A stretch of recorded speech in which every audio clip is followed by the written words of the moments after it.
जाम्बवंती को लेकर गए और मैया रुक्मिणी से कहते हैं कि मैया रुक्मिणी ये बड़ी सुंदर है, भाव से इसकी आरती उतारो, परछन करो। तो रुक्मिणी मैया को चिढ़ हो गई और अपनी पत्नी के सामने किसी दूसरे के पत्नी के बड़ाई करो, चेहरे की अथवा बखान करो, तो कोई भी अपनी पत्नी सहन नहीं करना चाहेगी। सो यही कहेगी कितनी भी सुंदर होगी सो हमसे कम ही होगी।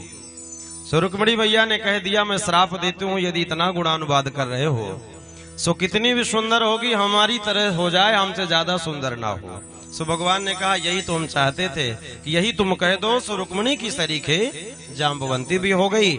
सो जाम्बवंती को लेकर के इस तरह से बड़े भाव के साथ महाराज भगवान आनंद के साथ निवास करते हैं। इस तरह से भगवान का ये जो दूसरा विवाह हुआ, परमात्मा जब मणि को लेकर गए, जाम्बवंत जी वो मणि को लेकर गए, सतराजित को समर्पित किए, राजन ये तुम्हारी मणि है, इसको ले लो। सतराजित ने शर्मिंदा होकर अपनी बेटी सत्यभामा के साथ भगवान का तीसरा विवाह संपन्न हुआ। चौथा विवाह भगवान का यमुना कालिंदी के साथ हुआ। एक बार भगवान इंद्रप्रस्थ की यात्रा कर रहे थे, दिल्ली जा रहे थे। सो रास्ते में यमुना जल में स्नान करने के लिए बैठे, उद्यत हुए।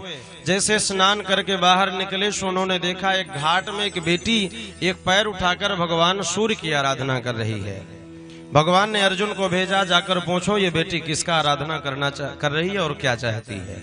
सो अर्जुन ने जाकर के पूछा देवी कौन हो, कहां से आई हो, क्या चाहती हो। सो उस देवी ने कहा अहम देवस्य सवितुर दुहिता पतिमीक्षति विष्णुं वरेण्यं वरदं तपः परममास्थिता।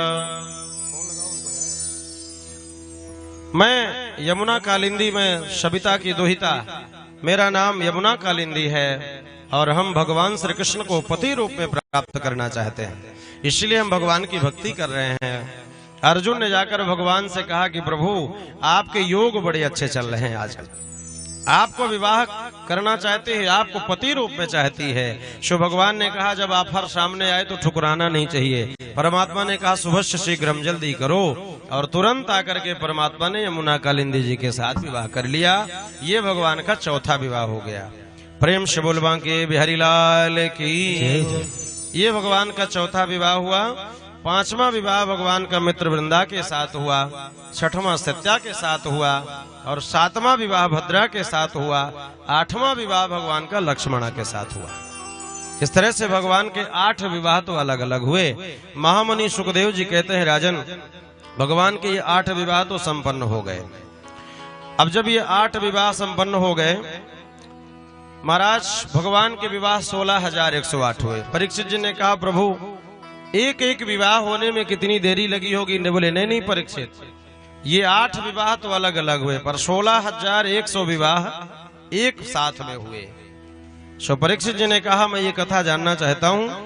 सो बड़ी सुंदर कथा महामुनि शुकाचार्य जी सुनाते हैं राजन। एक राजा था जिसका नाम भौमासुर था। इतना दुष्ट था कि वो कई सारे राजाओं से युद्ध करता और जिस राजाओं को जीत लेता तो उस राजा के राज्य में जितनी कुमारी कन्याएं होती हैं सभी कन्याओं को लूट करके अपने कैद खाने में डाल देता है। उसके अंदर ये संकल्प था कि जब हमारे इस कैद खाने में एक साथ 21,000 कन्याएं हो जाएंगी तो हम विवाह करेंगे। 21,000 कन्याएं, सुबह तक 16,100 कन्याएं हो चुकी थी।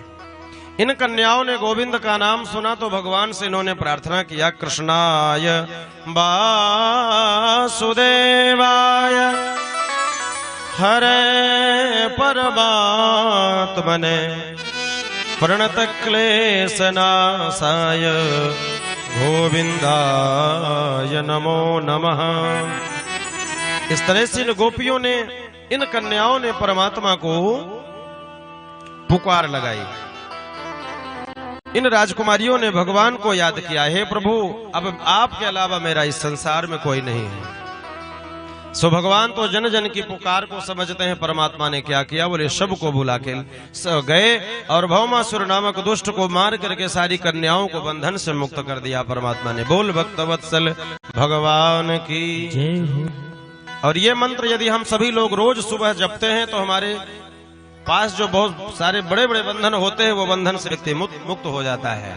कृष्णाय वासुदेवाय हरे परमात्मने प्रणत क्लेश नाशाय गोविंदाय नमो नमः।